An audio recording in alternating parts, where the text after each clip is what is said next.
ক্ষতি করে আমাদের ক্ষতি করবেন এ কথা নয়, নিজের ক্ষতি করবেন, জাতির ক্ষতি করবেন। আগামীকাল সন্ধ্যা হতে হতে বাড়ির পিছনে টয়লেট হতেই হবে যে কোনো মূল্যে। স্বর্ণ দিয়ে বানান, ইট দিয়ে বানান, খড় দিয়ে বানান, চট দিয়ে বানান, যা দিয়ে সম্ভব তৈরি করতেই হবে। পেশাবখানা, পায়খানা, গোসলখানা, বৈঠকখানা, মোহর রেডি, শারীরিক ক্ষমতা রেডি। শারীরিক ক্ষমতা মানে বিবাহ করলে 5টা জিনিস লাগে। রাসূল সাল্লাল্লাহু আলাইহি ওয়াসাল্লাম বলছেন, শোনো পৃথিবীর মানুষ, তোমাদের স্ত্রীকে 5টা জিনিস দিতে হবে। এক, ফাকসুহা মাক্তাসাইতা, যে মানের কাপড় তুমি পরো সে মানের কাপড় তুমি তোমার স্ত্রীকে পরাবে। 2, আতে মাহমাতায়েনতা, যে মানের খাদ্য তুমি খাচ্ছ সে মানের খাদ্য তুমি তোমার স্ত্রীকে খাওয়াবে। 3, আল্লাহ তুকাব্বে, কখনো স্ত্রীকে কটু কথা বলো না। স্ত্রীকে কটু কথা বলতে হয় না, স্ত্রীকে গালি দিতে হয় না, স্ত্রীকে নিন্দা করতে হয় না, ওকে শুধু আদর করতে হয়। ওই এত আদরের, ওই এত আদরের, ওই এত আদরের, ও হচ্ছে বগুড়া সোনাতলা হাটের আদরের মালসা। ওকে আদর করতে হয়, ওকে ঘেরে রাখতে হয়, মোটা কথা বলতে হয় না। ভুলেও কখনো বলবেন না যে তোমার ঠোঁটটা মোটা। একবার যদি বলেন ঠোঁট মোটা, অন্তত 10 বছর আপনাকে ভালোবাসতে পারবেন। খবরদার কখনো বলবেন না যে তোমার রংটা কালো, কখনো বলবেন না। আর ভুলেও কোনদিন শ্বশুর শাশুড়িকে গালি দিবেন না, শ্বশুর শাশুড়ির উপরে খেপে উঠবেন না। তোমার বাপে, তোমার বাপ অমানুষ, এরকম যদি একবার বলেন জীবনে আর এটা কথা বলবে না, আপনাকে ভালোবাসতে পারবে না। এই 3টা কাজ করবেন না কখনো। আপনার শ্বশুর আপনাকে টাকা দিতে চেয়েছিল, দেয়নি, বা কোনো অর্ডার করেছিল, করেননি, সেটা যাই করুক আপনি শ্বশুরকে মোটা কথা বলবেন না। শ্বশুর শাশুড়িকে মোটা কথা বললে স্ত্রী আপনার কথা মানবে না, খালি প্রশংসা করেন, তুমি এত সুন্দরী, তুমি এত সুন্দরী। আরে তোমার মতো সুন্দরী আমি নারী দেখি না। তাহলে আপনার দিন রাত খিদমত করে দিবে, পার্টি দিবে, একটু উল্টা চলে দেখে যাবে। কোন সময় তার পিছনে লাগবেন না, কোন সময় তার সাথে তর্কে জড়িয়ে পড়বেন না। আপনি যদি মনে করেন ও তো নারী, আমি তো পুরুষ, তর্কে আমি জয়ী হবো না, ও জয়ী হবে, জিত তাকে জয়ী করতে হবে। ও বুঝে না। আপনি যদি মনে করেন হ্যাঁ আমি কোথায় কম, তাহলে একটু পরে তালাক হয়ে যাবে। আপনাকে ধৈর্য ধারণ করতে হবে।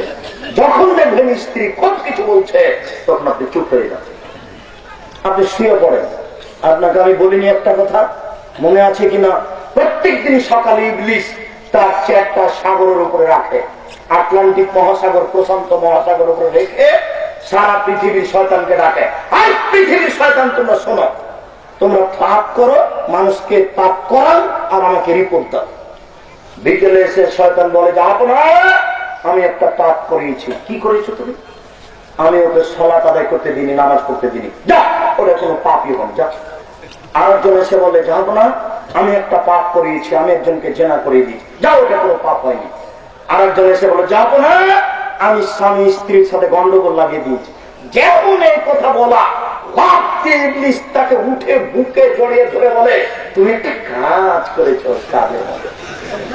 তাহলে ইবলিস সবচেয়ে খুশি হয় কোন জায়গাতে বলেন তো? স্বামী স্ত্রীর মধ্যে গন্ডগোল, দুইজন মিলে ঘরে বসেই ছিলেন, কথা বলছিলেন, কথা, এখনই চুলার পাশে যেতেই আপনি খালি বলেছেন হ্যাঁ তুমি আমার মাকে এইভাবে কথা বললে কেন? আর খেপে গিয়ে বলছো তোমার মাকেও কথা বলবো না, মানে তোমার মা আমাকে এভাবে বলে। তখন আপনি বললেন বাপরে, আমার মায়ের উপরে তুমি এত কথা বলো, তোমাকে 1 তালাক, 2 তালাক, 3 তালাক, 100 তালাক দিলাম। খালি ইবলিস শয়তান সব রেডি আছে, সাবধান থাকবেন। স্ত্রীর উপরে বেশি করে কথা বলার চেষ্টা করবেন না। 3, 4 কখনো মুখের উপরে মারবেন না। 5 নিজের বাড়ি ছাড়া তাকে কোথাও থাকতে দিবেন না, খালার বাড়ি যেতে দিবেন না, ফুপুর বাড়ি যেতে দিবেন না, নানির বাড়ি যেতে দিবেন না, মায়ের বাড়ি যেতে দিবেন না। যদি আপনার স্ত্রী আপনার শ্বশুরের বাড়ি যায়, তাহলে আপনিও সাথে যাবেন। 3 দিনের বেশি থাকতে দিতে হবে না। 3 দিনের বেশি থাকলে আপনাকে খাওয়া খরচ দিতে হবে, এটাই ঠিক।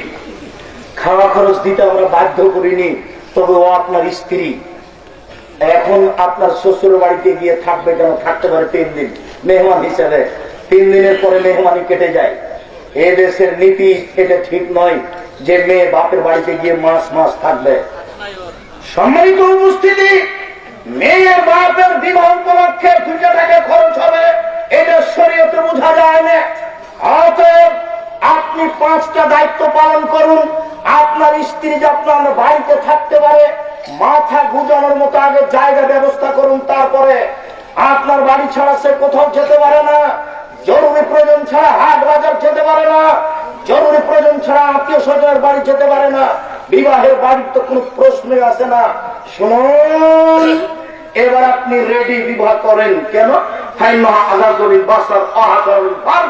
বিবাহ করলে চক্ষু নিচু হয়, বিবাহ করলে লজ্জা স্থান কন্ট্রোলে থাকে, বিবাহ করলে চক্ষু নিচু হয়, বিবাহ করলে মানুষ জেনা থেকে বেঁচে যায়, বিবাহ করলে মানুষের চক্ষু নিচু হয়, বিবাহ করলে মানুষ জেনা থেকে বেঁচে যায়।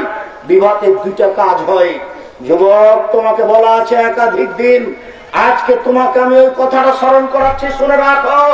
রাসূল সাল্লাল্লাহু আলাইহি ওয়াসাল্লাম বলেছেন, বেগানা নারীকে দেখে চক্ষু নিচু করে যে আমি তাকে জান্নাতে নিয়ে যাব, আমি জিম্মেদার। আমাদের নবী মুহাম্মদ সাল্লাল্লাহু আলাইহি ওয়াসাল্লাম বলেছেন, অপর নারীকে দেখে চক্ষু নিচু করে যে আমি তাকে জান্নাতে নিয়ে যাব, আমি জিম্মেদার। 3 শ্রেণীর মানুষ জান্নাতে যাবেই, 3 শ্রেণীর মানুষ জান্নাতে যাবেই।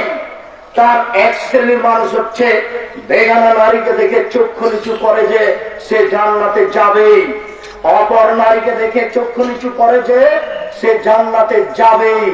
3, হঠাৎ যদি কোনো নারীর উপরে চোখ পড়ে যায় তাহলে মুখ ফিরিয়ে নিতে হবে। হঠাৎ যদি কোনো নারীর উপরে চোখ পড়ে যায় তাহলে মুখ ফিরিয়ে